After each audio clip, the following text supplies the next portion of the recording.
هذه الكلمات من عبد الله سليم الزهراني لأمه وتخليدا لذكراها وذكرى جده مطير بن سليم بن عطية الحسني الزهراني رحمهم الله جميعا. أداء إبراهيم الكناني. يا لا لا لا لا لا لا لا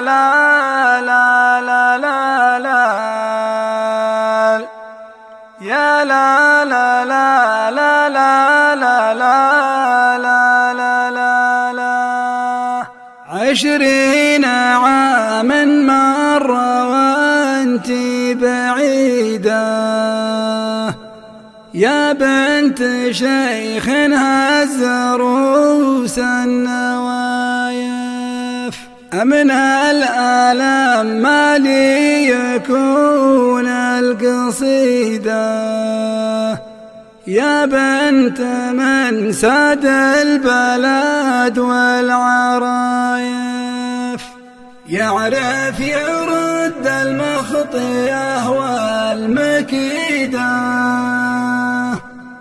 والحل كامل ما يجيب النصايف المزرعة والخيل كانت فريدة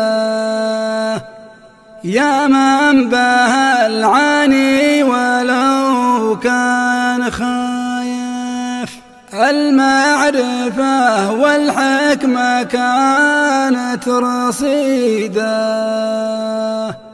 من قبل ينطقها بروس الشفايف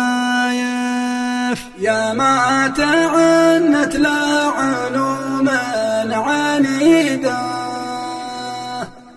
تبغى تقول ينطير وش انت شايف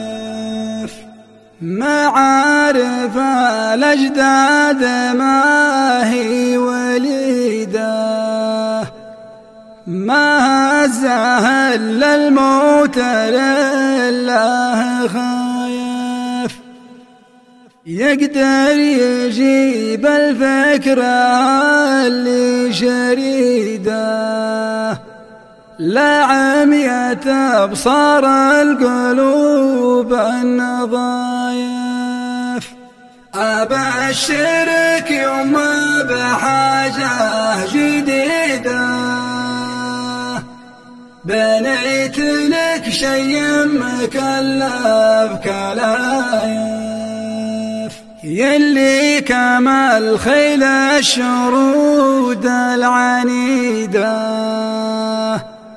واشبه ببدر باهيا بالوصايف واليوم في بالي علوم عديدة ليتك ترى سارة وفيصل ونايف